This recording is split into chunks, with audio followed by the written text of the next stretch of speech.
I'm Rachel Horgan. Join me each episode as I sit down with a guest co-host covering the latest business stories in the Seattle area. We'll read the news so you don't have to. This is The Weekly.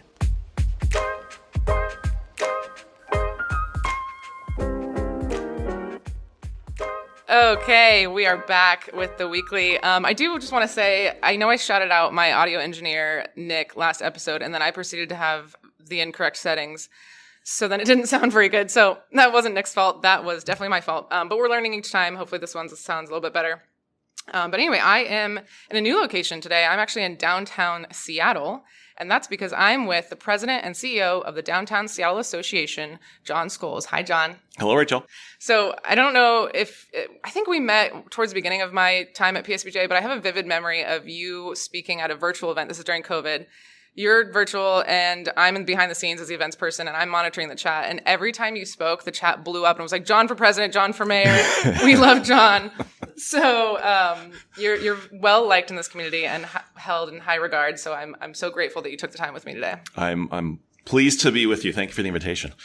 For those that don't know Jon, and the Downtown Seattle Association, the DSA is made up of over 1,000 members. So those are typically business owners, and their whole goal is to create a healthy and vibrant downtown for everyone. Jon serves as the president and CEO, but prior to that, he was a VP of Advocacy and Economic Development for 6 years, and now president, coming up on 10 years. Does it feel like 10 years?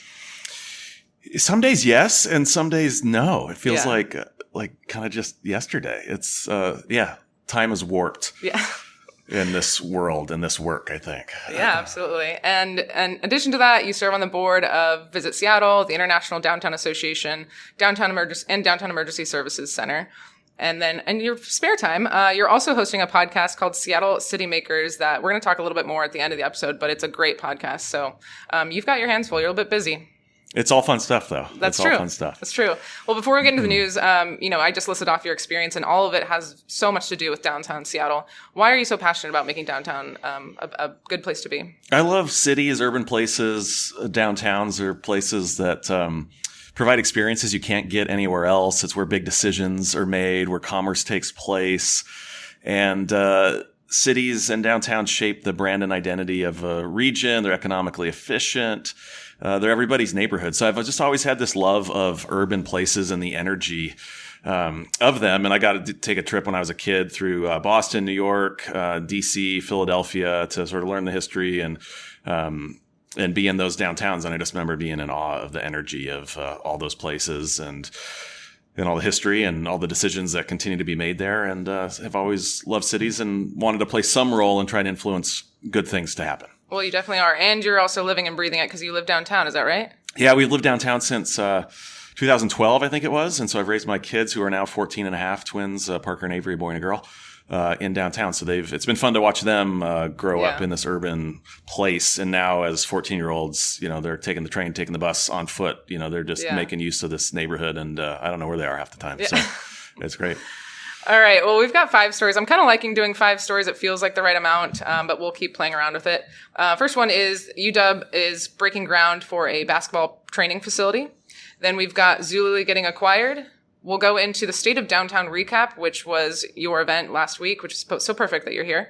And then the Brooks Running CEO steps down. And finally, we've got a cricket league in Seattle. So a good mix of stories. Are you ready to dive into it? Let's dive in. Okay. So UW basketball training facility is breaking ground this June, and it's set to open in August of 2025. So starting construction this year and then opening next year. But it's nearly 3 years after it was first announced. So it took some time to get this actually up and running. It'll be 2 stories. There's 2 practice courts open 24/7. What I liked about this article is there's going to be a skywalk viewing area. So you and I could go just watch people practice, which I think sounds fun. Local architect Gensler is the architect, and Mortensen is the general contractor, some Washington companies. Entirely funded by donors, which I guess I shouldn't be surprised because my college still calls me for money. So that is how colleges do things. And $1 million from former UW basketball players, which is awesome to see that support. So what does this mean to you? Are you excited about this? I assume that's going to help with downtown. What are your thoughts? Yeah, and as a former Husky, I'm super excited. As a Husky grad, I should say. I'm talking as Once if a I Husky, played. always a Husky, right? I'm talking though as if I played for the Huskies or something. I didn't play anything. I went to school there. Yeah. But it's a gorgeous facility, and Gensler and Mortensen are just two incredible companies, and I should say two members of the Downtown Seattle Association, and both represented on our board by terrific leaders. And it's going to be great for the players, both the women's and the men's. They're going to have both terrific courts and a lot of equity in how they're designing that practice facility, and they won't have to share it with the volleyball team and the gymnastics folks either, as I understand it. So dedicated 24/7 facilities, and the fan viewing I think is going to be super cool. Mm-hmm. And it's pretty great that downtown and Montlake are now connected by light rail, and so that's a good point. To get up there is pretty easy from Westlake Station or any other station in downtown. And I know my kids take advantage of that. They'll take themselves to a basketball game up at Alaska Airlines Arena, and it'll be cool to be able to go watch practice up there too. Well, and I think this is part of the effects of going into the Big Ten, I imagine, because we were part of the Pac-12 and now Big Ten, and they're trying to get our practice facilities and everything up and running to be able to compete at this level. Yeah, it's a bit of an arms race to attract the top talent from around the country, and your facilities have to be phenomenal. And we've got some pretty incredible facilities over at Montlake, and this is going to take it to the next level for basketball. And I understand there'll be a student plaza as well outside on the exterior. So great for students, great for fans, and great for the players. And do you think, is the DSA planning for more tourism because of this move? Yeah, I think just the more investment we see in improving facilities and the experience for fans, players, our community, all the better. And it's going to attract more attention and investment and activities in our community as we continue to stay modern and current with quality top tier facilities, whether they're for basketball or other uses. So, and I think it's a great signal that, as you noted, this is all privately funded, and people continue to invest in our city, where the public sector is investing, the philanthropy community, the private sector, and individual donors. So I think people have a lot of optimism in Seattle. This is another example of that. Yeah. Well, and you said people are investing. Just to give a note on how much investment, this is a $60 million project that they're doing. And I thought it was interesting that the price has actually increased. Did you see how much it increased by? What was it, $7 million in $7 million in your notes? From 2021. That's not bad. Considering, is it not bad? Well, okay. What's the price of eggs increased by since true. 2021, right? So it's on a percentage basis, I was like, well, that's pretty good. It's good to see some investment in Seattle, like you said. Yeah, absolutely. All right. I'm kind of, this one's an interesting one. This is what I like to call the rise and fall of Zulily. So the headline of the story is that this company called Beyond acquires Zulily for $4.5 million. But let's back up a little bit. So Bed Bath & Beyond files for bankruptcy, and then Overstock.com buys Bed Bath & Beyond and rebrands as just Beyond. So then they buy Zulily because Zulily originally was a small Seattle startup. They're an online store mostly targeting women and especially young moms. They are super successful really quickly. I'm talking they launched in January. They're like profitable by Q4, which is pretty impressive. They go public in 2013, and around that point, they're valued at $4 billion. Then something happens. They start to struggle. We can kind of talk about a little bit what our thoughts are on why they're struggling. But around 2015, they end up getting acquired by QVC, which is the on television commercial. What is it? On TV shopping network. Yes. That's what it is. They weren't able to scale it, so then they sell it to, you guessed it, a private equity firm. And the private equity firm says, we're totally going to grow this retailer, and then with a few months, lays off 800 employees and puts Zulily into liquidation in December, bringing us to this moment now where Beyond buys them. So what did you pull from this article? What are your thoughts on this? Consumers have a lot of choice and a lot of power, and your brand is important. And if you try to be too much to too many, you can dilute your brand and lose your customer base and lose out to folks who are better at what you're doing. Mm-hmm. And, anybody competing online is competing with Amazon, certainly, which has built a company for, 20 years around, at least the retail portion, around vast selection, low prices, and impeccably fast shipping. And they've had those commitments and that focus since the, origination of selling books. And so that's the baseline with what you're competing against if you're online, right? So I think Zulily had a lane early on, and then over the years, tried to make the lane maybe wider, both in the approach, but also in the customer base that they were trying to attract. So, yeah, I was looking at how they, like I said, they were specifically focusing on young moms. And then all of a sudden we see them sponsoring the Seattle Sounders, the men's soccer team. They've got their logo on their jersey, which is fine. But then you kind of lose your identity. Like, who are you targeting? And they just wanted to be everything to everyone. And that can be really hard. Like, Amazon's that right now. That's really hard for a startup company or another company to be able to do that. And it took decades of not making a profit and a lot of long-term thinking and investment to get there and get that scale, which now everybody else is competing with, right? Yeah. So Beyond says that they're going to relaunch this website. I guess we'll see what happens. I don't know. Do you have thoughts on how the private equity came in and laid off all these people? Were you surprised by that? Well, yeah, you never want to. I mean, I think they had 300 plus folks in downtown Seattle in the Pioneer Square neighborhood, and we never want to see company and individual company have that kind of challenge, and a lot of people lose their jobs and face a lot of personal challenge. So whether they through this acquisition, whether they stand up anything in Seattle, I think still a question mark based on the reporting. And there's some thought that, well, they just bought kind of the domain name and the brand and the mailing list and they'll really just use it as kind of a way to redirect their existing customer base back to their other channels. And there's not going to be much of a presence of new employees or trying to stand up in a new business here. So we certainly would welcome that and more job creation and a presence, but I think that remains to be seen. I think that's going to be an interesting story to follow and see what happens to Zulily. Maybe I'm being a little too hopeful, but I do think that the Zulily employees, some of them might go off and start their own businesses. Some of them might be leadership roles in other companies. So hopefully there's still a positive spin to this. Yeah, that certainly is often what happens in this region and other regions with a lot of knowledge workers and tech companies that, the talent spins off and goes and creates additional companies. All right, Jon, it's the moment you've been waiting for. Here we go.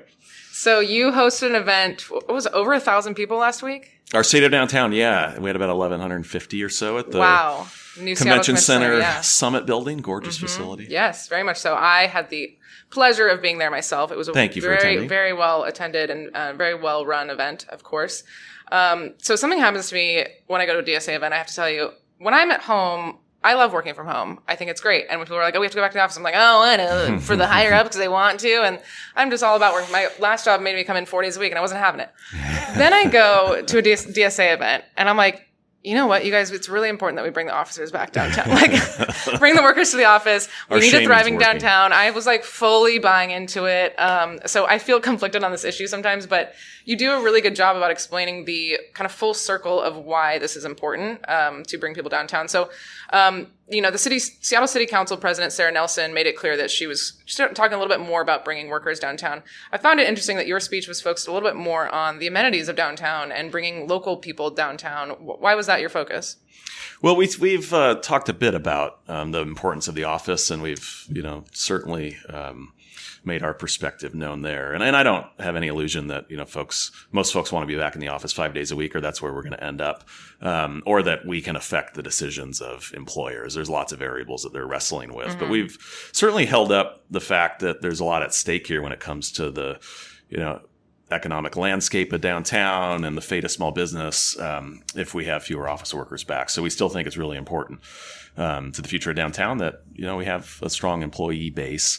And we are seeing a steady increase in the number of people returning. But we also highlighted at the event the importance of locals to downtown. And while we've seen a tremendous return of out-of-state visitors from whether around the country or around the world, the frequency of visitors that live within 10 miles of downtown is about half of what it was pre-pandemic. And great downtowns are built by and for locals, and then everybody else will love them too.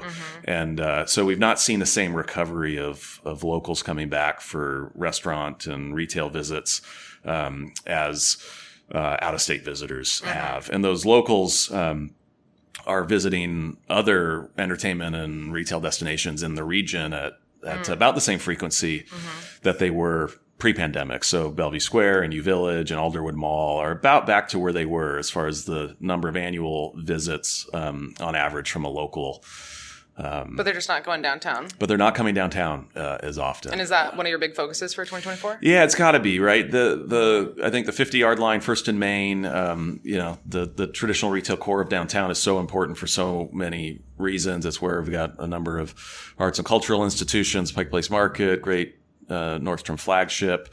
The core and the heart of downtown has got to be healthy, and I don't think we can take it for granted. And downtowns are fragile places. And so we have work to do, I think, to reintroduce locals to the downtown, to repopulate the ground floor, to give folks reasons to be downtown. And there's lots of reasons today. There's a lot that's open. We've seen some new retail and restaurants coming in. We've got some more coming in the next several months. And events can be part of the strategy too, in our parks and public spaces and Are you just streets. saying that because I'm an events person? You are pro events and I am too. I think what some people may not realize is the cyclical nature of this. And, they're kind of thinking, I don't want to go back to my office. But if more people are downtown, and all this, but if more people are downtown, then other people want to come visit. And when other people come visit, they stay at a hotel. And if you ever stayed at one of the hotels, you'll see a line item that's a fee. And a piece of that goes to what's called a CVB, a Convention Visitors Bureau, and every major city has it. Ours is called Visit Seattle. There's the San Diego Tourism Authority. Every single city has it. That's how they're funded. And the CVB is who's behind getting both leisure travel, major conventions, things like the Winter Classic, the FIFA World Cup that's coming. And when those things come in, then that creates more spending in our city, which creates more tax money, which helps us get things like redoing the waterfront, and then obviously helps a lot of our small businesses thrive. So I think sometimes it can be hard to think about the bigger picture when we're just obviously wanting to stay at home, but bringing these people downtown is important. And it comes back to us, Yeah, there's this flywheel that gets created. And that whole thing works because we've created this great mix of uses in downtown, which is something else I talked about at our event last week, where it's not just a central business district. It's not just office space. We've intentionally located the arena, our sports stadiums, the symphony, the aquarium, arts and cultural venues in close proximity to one another. You can walk between Seattle Center and the stadiums, and it's just 2 miles. Which and is the not walkability, common for other cities. It's not. I mean, a lot of other cities are spreading these things out. You go to Phoenix, and the football stadium there is in Glendale, and it's surrounded by a gigantic parking lot. And that's the story for many cities. San Francisco, doesn't benefit from the Niners playing in Santa Clara in the same way that downtown Seattle does when Lumen Field is rocking with the Rain or the Seahawks or the Sounders. So that flywheel happens because of close proximity of all these different uses, including 2 convention centers that are not way out on the edge of town but are close in. So and there's a benefit to the locals when those things are all feeding on each other and drawing in other folks from around the state or around the world who come, have a good time, spend money, and then they leave. And they spend money in businesses and attractions, and they also are contributing to a strong tax base. So it's a good deal for Seattle. Yeah, absolutely. So some of the stats, 33% increase in workers downtown from 2022. However, foot traffic is only 50% of pre-pandemic levels. There are a few more stats. Was there any stat that you felt was kind of surprising from what you shared, or something that maybe you're particularly proud of? Well, not proud of it necessarily, but I think one stat that I highlighted as far as one of our challenges is just this significant increase in drug overdose deaths within the county, across the state, and within the city and downtown. And we're going in the wrong direction there. And we had a record number of drug overdose deaths and fatalities in King County last year. And we've got one of the fastest growing rates of any, peer metro county around the country. So, they're highlighting that issue as a medical and health and potentially an economic crisis and emergency. It's, I think it's not unrelated to the challenge we face with welcoming locals back, because I think locals in a lot of ways are dissuaded by, the urban disorder that is created when you have an active, fentanyl marketplace of sale and distribution and use in an urban place. And we've got to wrap our arms around that issue and make progress to save more lives and to support further recovery downtown. Yeah, I thought you handled that conversation really well. The last part of that event was a panel discussion, and it showed how, there's the public-private partnership, how the police are working with a nonprofit who's also working with city council. I mean, it's going to take a lot of people, and it sounds like DSA is helping bring people together in that way too. Yeah, and this drug, fentanyl is so different than heroin. So we have a whole new set of circumstances. It's much more lethal, much more addictive. It's very, very cheap, and it's easily distributed. And so our approach to this crisis needs to evolve. And we can't continue to do what we've done in the past, when to deal with the on-shelter crisis or previous drug crises. We have to evolve in a way that is responsive to what is unique about this drug. It's a pretty lethal poison, and our response so far has just not been urgent enough, focused enough, or evolved enough. Yeah. Well, again, I'm hopeful with the people that we have in leadership to make an impact and make a change there. I had one more piece from that event that I thought was interesting. I don't know if this is new news, but the Pike Place Market Executive Director, Mary Baccarella, did I say that right? Mm-hmm. She's leaving after 6 years, and there's over 200 businesses in Pike Place. If you're not in Seattle, it's Pike Place, not Pike's Place, just a little heads up there. There's over 200 businesses, and they cannot be a chain or a franchise. It has to be the first one, and it has to be owner operated. So I thought that was cool. But but Mary's stepping down. I assume you've worked a lot with her. Mary's terrific. Yeah, she is also serves on the board of the Downtown Seattle Association, and has done an incredible job of steering that institution. It's really a city within a city. We think of the market as, the fish and the produce and the flowers, which are all phenomenal, but it's, childcare and a health clinic and a food bank and senior housing and a bunch of other retailers and brick and mortar spaces. So there's a lot going on there. And you think of managing all of that through the pandemic, as Mary and her team and all the operators had to do. A lot of different restrictions and capacity limitations and rules and public health restrictions that they had to sort of sort through. And she kept that place humming along in a really safe way. And it was kind of this one bright spot and a little beating heart of downtown during COVID, when a lot of other things were closed down and we couldn't go into restaurants or, other retail establishments or performing arts venues. So kudos to her for... and I know we need to move on to the other stories, but one thing that stands out to me about Pike Place is the Head and the Heart, a local Seattle band. Yeah. They had never done this before. I don't know if this was Mary's idea. I'll have to ask her. I'll have to have her on the podcast. But they performed on the top where that Pike Place logo is. And I saw over 30,000. I was there personally. I cried. But there's over 30,000 people in the streets watching this band, and it was all put on in Pike Place. And I just think that that's such a creative thing that Seattle did. So. Yeah, quite a Seattle moment. Quintessential Seattle moment for sure. Okay, I know you could talk about downtown Seattle a lot, but we've got a couple more stories. So 2 more. Brooks running CEO steps down. So Jim Weber, he was the CEO for 23 years. He steps down, and he's passing it over to a man named Dan Sheridan. Dan is currently the president and COO. So Jim, the one that's leaving, he was diagnosed with cancer in 2017. He took some time away, came back, and ultimately decided that he wants to step back permanently. Dan, who's replacing him, what I thought was kind of fun is that Dan started as a field representative 25 years ago at Brooks. So he's a true started from the bottom, rose to the top story.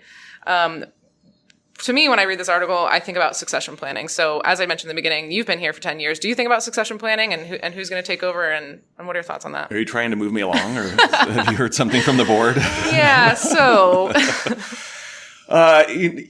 What I do think about is it takes a long time to affect change in our downtowns. And these issues are so complicated. So I feel like I've got so much more work to do. And look around the country at my peers, and even here at the DSA. We've been around since 1958, and we've had a CEO previously who served, I think, for 26 years, John Gilmore.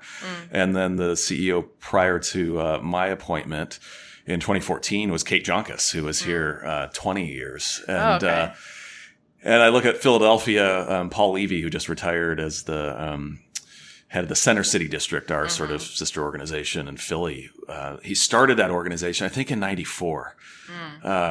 So I haven't thought a lot about moving on. Yeah. I don't know if the board is, but I certainly think about it with my team and to be in a position and how do we have coaching, continuity? Yeah. And I think the Brooks lesson, and as I understand it, they were planning that for the last 5 years. Oh, really?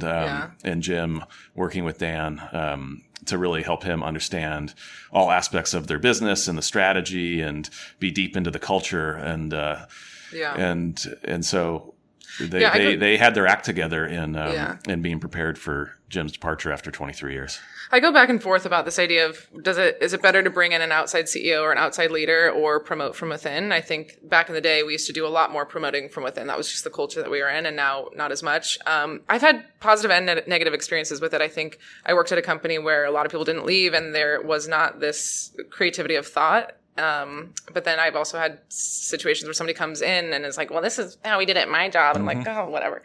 So I don't know. I don't know if there's any right answer, but I thought it was interesting that both of these people had been there 25 years and passing it along. Yeah, I think culture is so important now. So I think there's a lot of advantages to somebody who knows your culture, who's part of your culture, who's a carrier of your culture. And there's a lot less risk in somebody that has not just known the business and the strategy and the market you're in, but is really understanding of your culture and is a part of shaping your culture. And I think that's what they've been able to do at Brooks. And that's a terrific business story. And well, speaking of the business story, we were just talking about like how Zulily we felt was trying to be too many things to too many people. But you were saying you thought Jim had a kind of a different approach, and that's why they were a little bit more successful. Can you share more on that? Yeah, I've had the opportunity to hear him speak a couple of different times, and then I think we had dinner with a couple of mutual friends like a year ago or so, and he came out with a book, obviously not too long ago, but I mean, pretty amazing story. When he came in 23 years ago, the company's on the verge of bankruptcy. They were trying to do way too many things in that space in all these discount stores. And he made a decision to like cut the business big time and to really laser focus on becoming the premium running shoe company in that marketplace and not try to be all things to all people, not get into apparel. And they grew their market share incredibly. I mean, they're $1 billion company now. They've doubled their revenues, I think, a couple different times since he's been there. So he became laser focused on like, this is going to be our brand and how we differentiate ourselves. This is how we're going to be relevant and unique and be able to sustain and grow that brand. And they've had huge success. Clearly it worked. Yeah, clearly it worked. Something he's doing is right. Anything else you want to add before we do our last story? No. Okay. Cricket's coming to Seattle. I love this story. So Sanjay Parthasarathi leaves his tech job at Microsoft to help get the first season up and running for Major League Cricket called Seattle Orcas is our team. Seattle Orcas. So that's fun. So he works at Microsoft for a long time. He founds an AI company. That company was later then acquired by Avalara, which is another Seattle company, which is a accounting software company. And then in 2019, Avalara was acquired by, you guessed it, a private equity company. So that's the journey of him. So anyway, so Sanjay had started this AI company and then wanted to do something different, and he wanted to start this cricket league. And then he says in the article that he was going to start this up and then get a real job.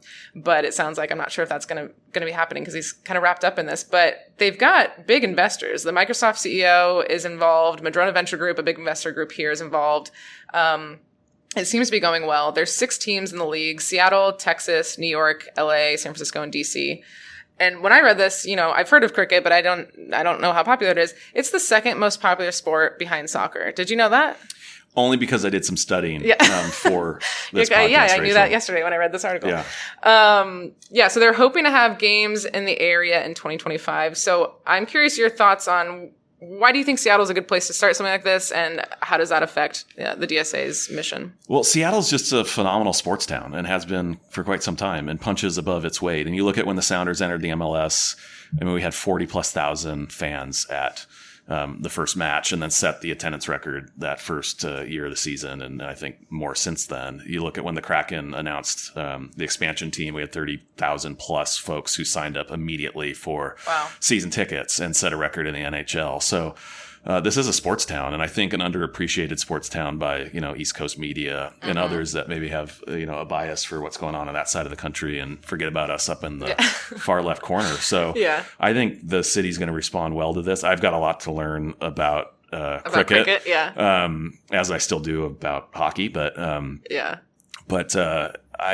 think Seattle will embrace this. And I understand it's going to be back as an Olympic sport in 2028. So maybe that'll help too, to get it on people's radar. Yeah, definitely. The other part of this article that I really enjoyed is I love seeing people that are ex-Microsoft, ex-Google, ex-Amazon go off and do their own startup, but not only go off and do a startup and create another app or another AI company, which we love them. Thank you. But I love that he's using his tools to create something for the community and to create a whole league, instead of just another tech company. So, yeah, I completely agree. I think when we've got, people with tech expertise intersecting with other sectors, community projects, it makes for a better experience for everybody. I mean, you think of, Amazon and other tech folks' involvement in the Kraken ownership group and the development of Climate Pledge Arena, and now the potential development of a redevelopment of Memorial Stadium. I think those are all good things for the fan experience and just the intersection of tech expertise and sort of tech mindset and startup mindset with other sectors and other elements of our community, makes for an improved experience to bring technology and that mindset into how we enjoy sports and other community engagements. Absolutely. Well, Jon, thank you so much for breaking down the news with me. I do want to give you a chance to talk a little bit more about your podcast. I listened to it today on my walk. I absolutely loved it. The most recent episode, you sat down with the creator of Seabrook, and he talks about how he created that town. You did such a good job asking him questions, and it was a great conversation. Where can people find this podcast? Wherever you find your podcast. Seattle City Makers is what it's called. And we're in our third season. We're having a ton of fun with it. And what we are generally trying to do, with a few exceptions, is to feature folks within our city in arts, culture, real estate, business, government in some cases, but folks that are shaping how we experience our city today and in the future, and then getting a little bit behind some of the headlines they're making, understand how do they make decisions, to get to know them a little bit better too and draw them out personally. And then every now and then we're featuring somebody that might not be from Seattle, might not be shaping something here, but there's some parallel and some principles that we that we can learn from. And so we did have Casey Roloff, the founder of Seabrook out on the coast, who built a town over the last 20 years with his wife, Laura, because there's a lot we can learn from Casey around city making and some of the principles they use to build this great experience out on the coast, and how that relates to city making and urban planning and what we're trying to get done here in Seattle and other cities around the country. Yeah, it's a great podcast. You really get to know the person and get to know their whole story. So check it out, Seattle City Makers. That's all I have for you. So thank you again for coming on the podcast. Thank you for everyone for listening. I hope that this starts a conversation with your friends and your colleagues. And thank you, Jon. Thank you, Rachel. This has been The Weekly. Make sure to check back next Sunday for the latest local business news. We love listener feedback, so if you have any story suggestions, comments, or complaints, email us at theweeklyseattle@gmail.com. We'll see you next time.